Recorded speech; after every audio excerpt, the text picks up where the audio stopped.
Sarap naman ito. Pahingi naman ng saging mo. Anong ginawa mo dito? Umuwi ka sa inyo. Ikaw, Bakikong, ha? Huwag kang ganyan. Halika, pasok ka. Ble, kakain ako. Gusto mo ng saging? Ayoko ng saging. Gusto ko ng Jollibee. Lah, asyumirang matandang to, oh. Walang hiya. Jollibee? Jollibee gusto mo? Sige, Bakikong, bilhan mo siya ng Jollibee. Lah, Nay? Bilhan mo din ako, Nay. Bakikong, siya muna bilhan natin. Dapat maging mabait ka at mapagbigay sa kapwa, ha? Tita, Jollibee ko, bilisan mo. Oo, ito na, bibili na. One eternity later.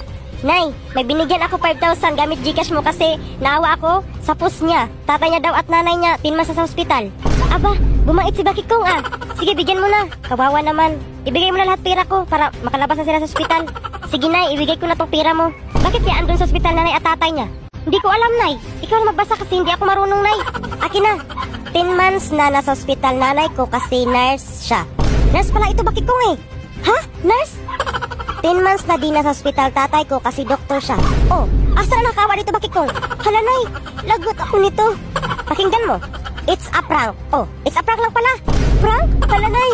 Ibalik mo pira ko, ha? ITG na lang yan, Nay, para manalo ng load, cellphone, appliances at iba pa. Shake link sa bio ko.